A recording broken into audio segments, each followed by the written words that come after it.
கிறிஸ்துவில் பிரியமானவர்களே, ஆண்டவராகிய இயேசு கிறிஸ்துவின் நாமத்தினாலே உங்கள் யாவரையும் வாழ்த்தி ஆசீர்வதிக்கிறேன். இந்த நாளுக்கென்று தேவன் நமக்கு அருளி இருக்கும் ஜீவ வார்த்தை யோசுவாவின் புஸ்தகம் 6ஆம் அதிகாரம் 27வது வசனத்தில் இருக்கிறது. இவ்விதமாய் கர்த்தர் யோசுவாவோட கூட இருந்தார், அவன் கீர்த்தி தேசமெங்கும் பரம்பிற்று. என கேட்கிற தேவனுடைய பிள்ளைகளே, இந்த நாளிலே தேவன் 3 விதமாக யோசுவாவோடு கூட இருந்தார். 3 நிலைகளிலே தேவன் யோசுவாவோடு கூட இருந்தார். இவைகளைத்தான் இந்த நாளிலே நாம் தியானிக்க போகிறோம். 3 வசனங்களையும் நாம் வரிசைப்படுத்த இருக்கிறோம். தேவனுடைய பிள்ளைகளே, யோசுவாவின் புஸ்தகம் 1ஆம் அதிகாரம் அதிலே 5வது வசனத்தை வாசித்து பார்க்கும் பொழுது அங்கே ஆண்டவர் இப்படியாய் சொல்லுகிறார், நான் மோசையோடு இருந்தது போல உன்னோடும் இருப்பேன், நான் உன்னை விட்டு விலகுவதும் இல்லை, உன்னை கைவிடுவதும் இல்லை. என கேட்கிற தேவனுடைய பிள்ளைகளே, அப்படி என்றால் கர்த்தர் மோசையோடு எவ்விதமாய் இருந்தார் என்பதின் வெளிப்பாடு நமக்கு கிடைக்க வேண்டும். மோசையோடு எப்படி இருந்தாரோ அப்படியே அவர் யோசுவாவோடும் கூட இருக்க போகிறார்.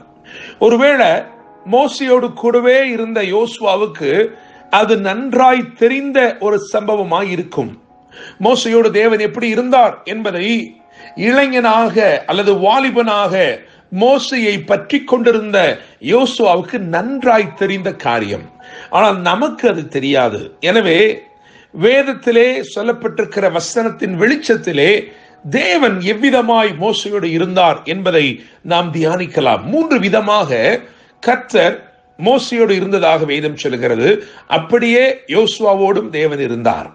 முதலாவதாக யாத்திராகமம் 4:12 பார்க்கும் பொழுது அங்கே ஆண்டவர் சொல்லுகிறார், நான் உன் வாயோட இருந்து நீ பேச வேண்டியதை உனக்கு போதிப்பேன் என்று சொல்லுகிறார். எனவே முதலாவது தேவன் மோசையுடைய வாயோடு கூட இருந்தார், அப்படியே அவர் யோசுவாவுடைய வாயோடும் கூட இருந்தார். தேவன் நம்முடைய வாயோடு இருப்பது மிகவும் அவசியமான ஒரு காரியம். நாம் பேச வேண்டிய காரியத்திலே தேவனுடைய ஜீவன் வெளிப்படும்படிக்கு, தேவனுடைய அதிகாரம் வெளிப்படும்படிக்கு அவர் நம்முடைய வாயோட இருந்து நாம் பேச வேண்டியதை நமக்கு போதிப்பது அவசியமாக இருக்கிறது. அப்படியாகத்தான் புதிய ஏற்பாட்டிலும் பேசுகிறவர்கள் நீங்கள் அல்ல, உங்களுக்குள் இருக்கிற பரிசுத்த ஆவியானவரை உங்களை கொண்டு பேசுவார் என்று எழுதியிருக்கிறது.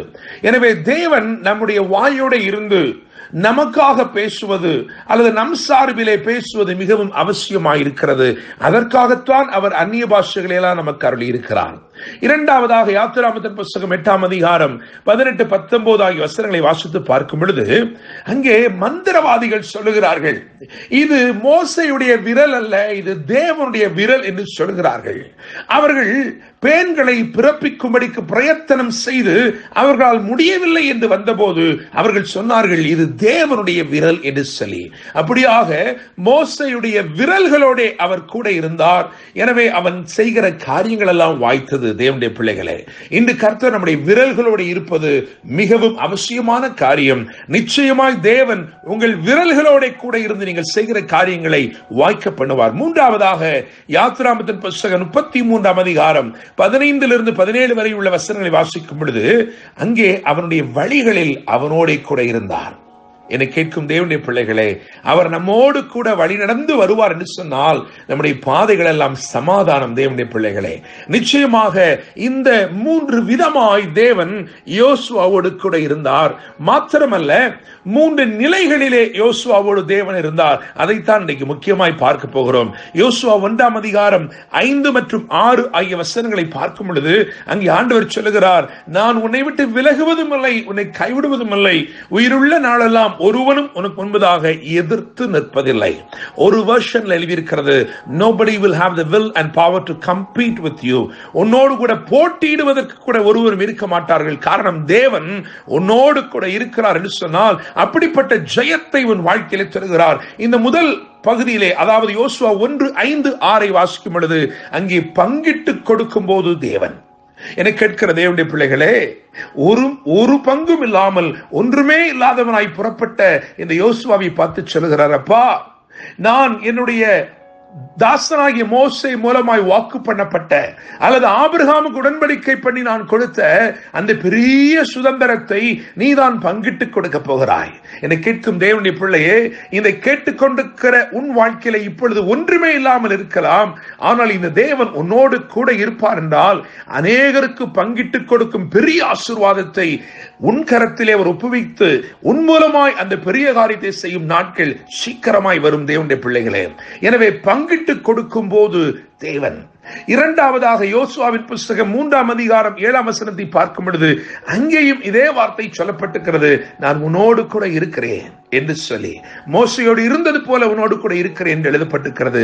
அங்கே பாதை காட்டும் போது தேவன் என்று எழுதியிருக்கிறேன். காரணம், அங்கே ஒரு பாதை உண்டாக்கி யோர்தானை கடந்து செல்லும்படி ஒரு வழி உண்டாக்கி ஒரு பாதை உண்டாக்கி அற்புதம் செய்திருக்கிறார். எனவே பங்கிடும் போது தேவன், இரண்டாவதாக பாதை காட்டும் போது தேவன், மூன்றாவதாக யோசுவா 6:27 நாம் வாசித்த வசனம். யோசுவா 6:27 படி பட்டணத்தை பிடிக்கும் போது தேவன், பட்டணத்தை வசப்படுத்தும் போது தேவன். என்னை கேட்கும் தேவனுடைய பிள்ளைகளே, எதிரடையாய் காணப்பட்ட, தடையாய் காணப்பட்ட இந்த எரிகோவை தகர்த்து தேவன் ஒரு பெரிய ஜெயத்தை, ஒரு பட்டணத்தை பிடித்துக் கொள்ளும்படி அனுக்கிரகம் செய்தார். அப்படி செய்யும் போது ஆண்டவர் சொன்னார், இவ்விதமாய் கர்த்தர் யோசுவாவோட கூட இருந்தார், அவன் கீர்த்தி தேசமெங்கும் பரம்பிற்று என்று எழுதியிருக்கிறது. என்னை கேட்கும் தேவனுடைய பிள்ளைகளே, நான் நம்புகிறேன், விசுவாசிக்கிறேன், இந்த நாளிலே பங்கிட்டு கொடுக்கும் போது தேவன் உங்களோடு கூட இருக்கிறார். அவர் உங்களோடு கூட இருந்து ஆசீர்வதித்து உங்கள் மூலமாய் அநேகருக்கு பங்குகளை கொடுக்கும்படி செய்கிறார். தேவன் இரண்டாவதாய் உங்களோடு கூட இருந்து உங்களுக்கு பாதை காட்டி உங்களை வழி நடத்துகிறார். மூன்றாவதாக தேவன் உங்கள் பட்சத்தில் இருந்து நீங்கள் பிடித்துக் கொள்ள வேண்டிய லாபத்தையும் பிடித்துக் கொள்ளும் படிக்கு கர்த்தர் உங்களுக்கு உதவி செய்கிறார். கர்த்தர் தாமே இந்த வார்த்தைகள் மூலமா இன்று உங்களை ஆசீர்வதித்து உங்கள் கீர்த்தி தேசமெங்கும் பரம்பச் செய்வாராக. என்று அன்புடன் pastor Daniel Moses. God bless you.